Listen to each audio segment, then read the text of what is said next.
Yes.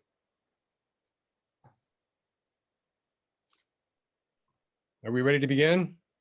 Yes. If everyone will turn off their camera and mic, I'll go ahead and get us started. You would like me to stay on though, I think, no? Right, you can stay on. Okay, let's get started.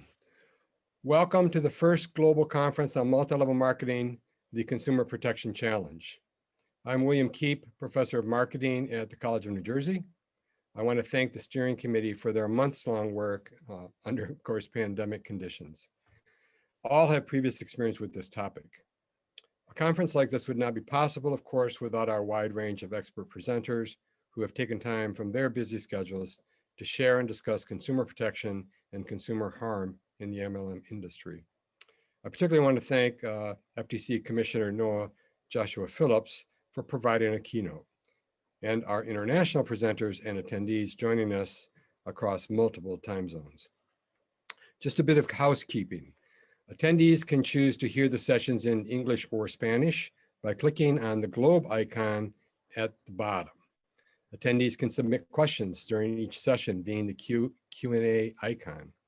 We will not have a Q&A for our keynote, but we'll forward to him any questions specific to his talk. Given the large number of attendees, the chat option is disabled. The sessions will be recorded in both languages, and we hope to have them up on the conference website later next week.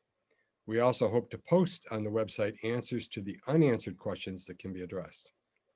Finally, unless otherwise stated, the opinions of presenters are their own and do not necessarily represent those of their organizations. You will hear this disclaimer repeated. Now I invite Dr. Catherine Jervis, the Dean of the TCNJ School of Business, to give a greeting. Good morning, everybody. Thanks so much, Dr. Keep. Welcome to the conference, everybody. The School of Business at TCNJ is honored to host this event organized by our steering committee of international members who understand the importance of this topic to academics and non-academics around the world. This type of conference demonstrates the relevance of academic work on a real-world issue where both groups can learn together. I would like to note that interest in this topic is global, as shown by more than 850 registered attendees from 49 countries. We thank the steering committee for their efforts, as well as Commissioner Noah Joshua Phillips for offering the opening keynote address, and over 37 panelist experts that you will hear over the next 2 days. We hope that this experience is engaging and informative. With that, I would like to now introduce Douglas Brooks, an attorney on several cases, including Webster versus Omnitrition, who will say a few words and introduce our keynote speaker. Douglas? Thank you, Dean Jervis. And on behalf of the steering committee, I would like to extend our thanks to the College of New Jersey and Bill Keep for hosting this conference. The college has some really dedicated and talented people who have helped us put this on. I especially, on behalf of the committee, I want to thank Bill Keep, who has just done extraordinary work putting this conference together.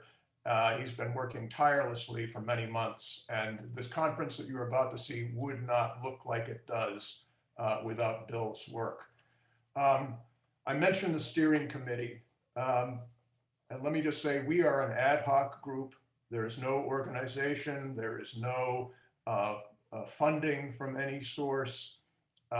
We are just a group of people who came together on a common issue. We have there are a variety of backgrounds, law, economics, marketing, entrepreneurship, social media, and consumer advocacy. And we don't agree on everything.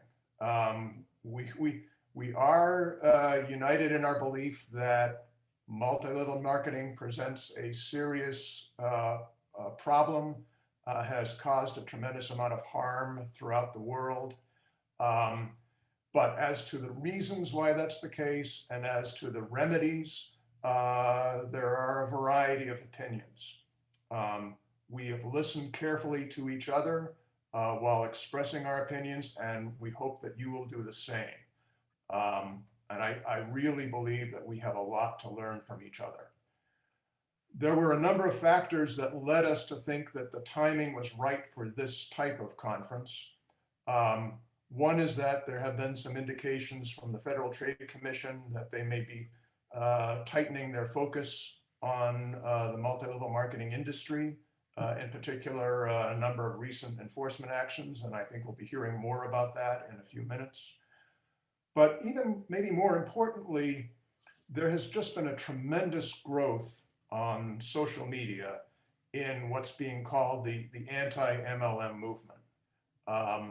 I checked a few days ago, I think there are over 400 YouTube channels with the hashtag anti-MLM. There's a subreddit, hashtag anti-MLM, with over 700,000 members. And there are similar numbers on Facebook, Twitter, Instagram, and platforms I never heard of until a few weeks ago. What we're hoping to do is to bring those folks into the conversation so that we can all learn from each other and take this grassroots movement maybe to another level. And now I am very pleased and I'm honored to introduce our keynote speaker, Noah Joshua Phillips, who has served as a commissioner of the Federal Trade Commission for the past 3 years. Prior to that, he served as chief counsel to Senator John Cornyn of Texas on the Senate Judiciary Committee. Prior to that, he was a litigator at Cravath, Swaine and Moore in New York City, and Steptoe and Johnson in Washington, D.C. Commissioner Phillips, welcome. Douglas, thank you so much for having me. Let me begin by thanking you for the warm introduction. Thanks to Dean Jervis and the School of Business at the College of New Jersey for hosting all of us. And thanks, of course, to Bill Keep.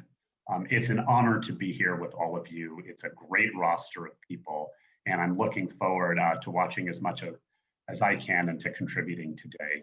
I should begin with two important caveats. The first is that I am not Cynthia Whittle, although Cynthia and I work together a lot. My name is Noah Phillips, and I am a commissioner on the Federal Trade Commission. And that's a good segue into my second caveat, which Bill anticipated, which is that the remarks I give are my own and not necessarily representative of other members of the commission or the commission itself. I'm really glad to be here today. I'm particularly heartened because the College of New Jersey is on Pennington Road in Ewing Township, New Jersey, and my father grew up right across the street from here. So that is a very awkward way of saying, I really wish I could be here in person, but I'm really glad to be here virtually with all of you. Today, I'm here to talk about the Federal Trade Commission enforcement in the direct selling area and my take on agency cases and guidance. The goal of the conference today, as you've all already heard, is to bring together expertise from concerned stakeholders, to put our heads together and come up with ways to improve consumer protection and reduce consumer harm within the MLM industry.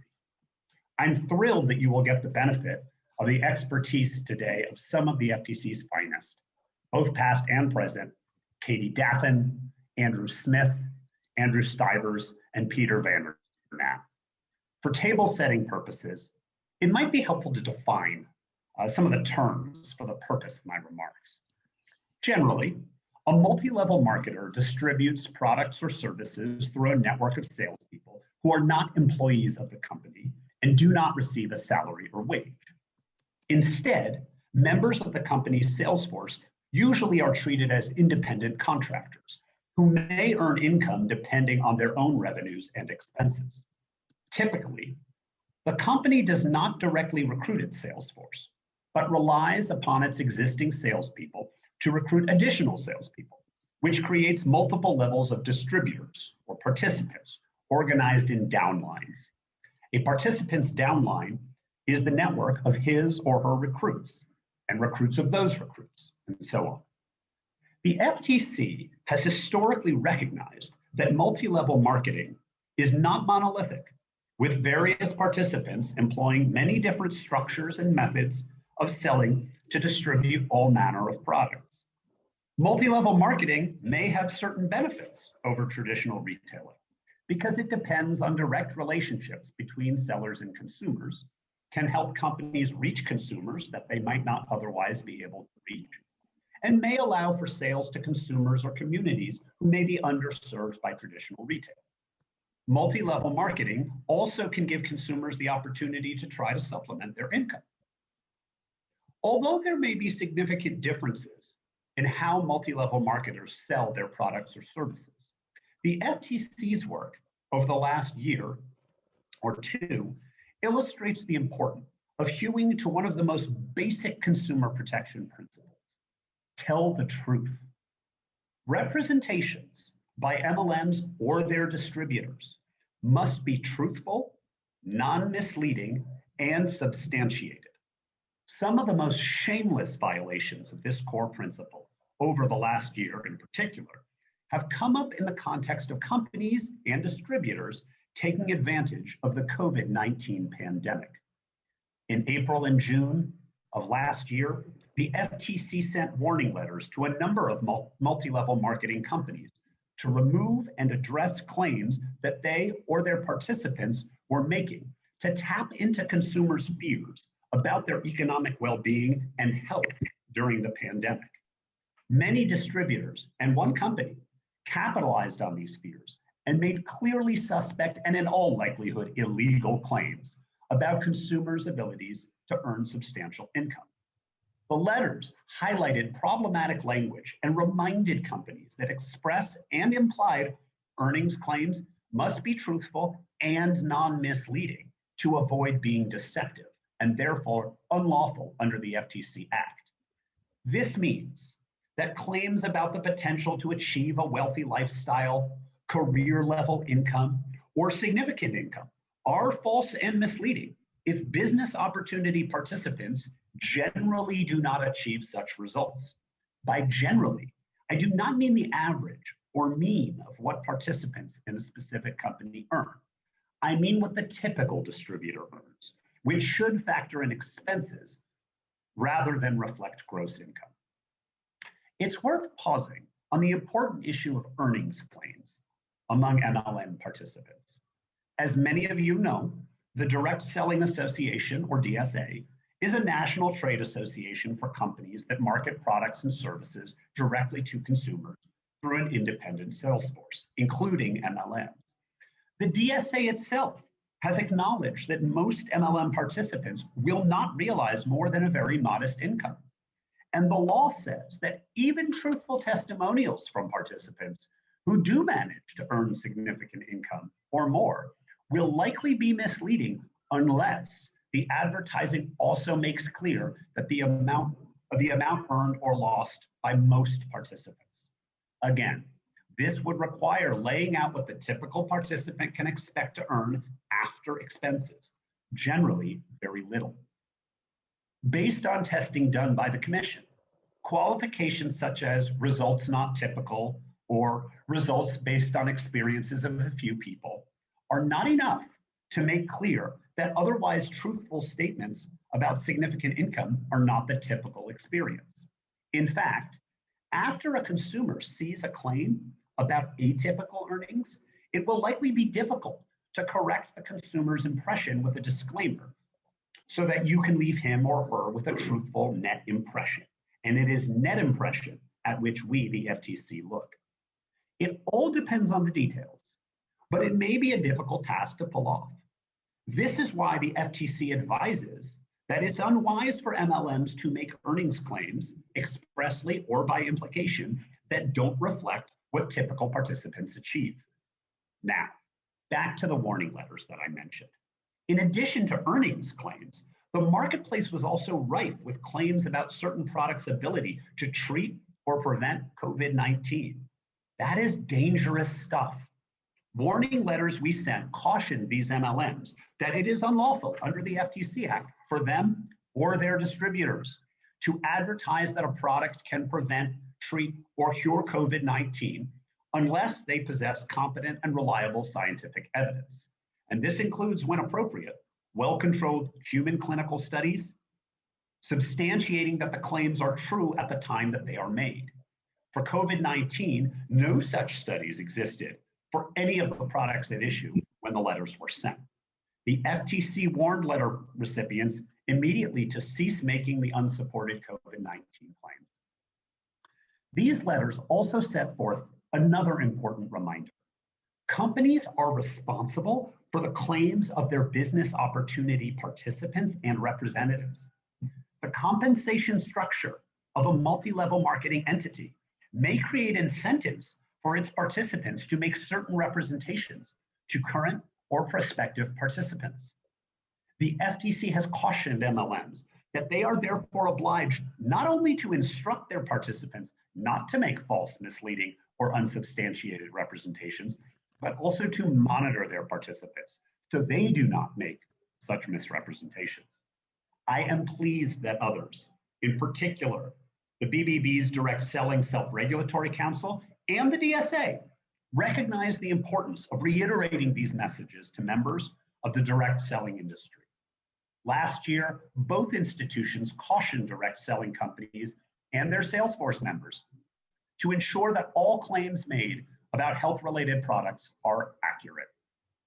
I commend both organizations for reinforcing the important message that because claims made by sales force members are attributable to the companies themselves, it is incumbent upon selling companies to educate their individual sellers about best practices with respect to product and earnings claims.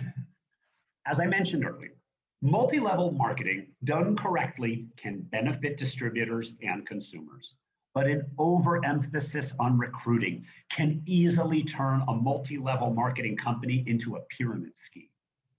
A pyramid encourages recruitment of new participants into the business opportunity without regard to whether those new participants have a meaningful retail sales opportunity, and rewards participants for recruiting rather than for real sales made to customers. Recently, several cases filed by the FTC have alleged illegal pyramid schemes, along with deceptive earning claims. Even though some of these cases are currently in litigation, highlighting some of the facts alleged can be useful in identifying some of the red flags of pyramid schemes and deceptive earnings claims. I will start with one of our most notable settlements that demonstrates the FTC's commitment to addressing consumer harm in this arena. In October 2019, the FTC announced settlements with Advocare International, its former CEO, as well as two of its top promoters. In the 3-count complaint, the FTC alleged that the defendants operated an illegal pyramid scheme, made income misrepresentations, and provided the means and instrumentalities for its distributors to do the same. As set forth in the complaint, under the Advocare compensation plan, participants were charged $59 to become a distributor, making them eligible to receive discounts on products and to sell products to the public. To earn meaningful compensation, however, participants had to become advisors, which typically required them to spend between $1,200 and $2,400 purchasing Advocare products and accumulate thousands of dollars of product purchase volume each year, according to the complaint. The income of Advocare advisors allegedly was based on their success at recruiting, with the highest rewards going to those who recruited the most advisors and generated the most purchase volume from their downline. With respect to earnings claims, the complaint describes how the defendants told consumers that they could realize large incomes by promoting Advocare and that their earnings capacity was limited only by their effort. However, the reality was quite different. As detailed in the complaint, in 2016, 72.3% of distributors did not earn any compensation from Advocare. Another 18% earned between 1 cent and $250, and another 6% earned between $250 and $1,000. The annual earnings distribution was nearly identical for 2012 through 2015. It's important to note that none of these calculations factored in the expense distributors incurred participating in Advocare. Advocare and its former CEO agreed to pay $150 million and be banned, that is banned, from the multi-level marketing business. Two of its top distributors also settled charges that they promoted the illegal pyramid scheme and misled consumers about their earnings potential, also agreeing to an MLM ban and a judgment of $4 million that was suspended when they surrendered substantial assets. I think the messages from these settlements are pretty clear. When an MLM is an illegal pyramid, defendants, including senior management, promoters, and distributors, may be named personally, face bans, and be required to turn over money that they have taken from consumers. I think a case like this also shows the incredible amount of effort that the FTC staff is willing to put into bringing illegal pyramid cases and the resolve of at the commission level. Ours is sometimes a fractious commission, but the Advocare votes were unanimous. In November 2019, again unanimously, the FTC filed a 5-count complaint against Neora LLC, formerly known as Nerium International LLC, and its CEO, Jeffrey Olson.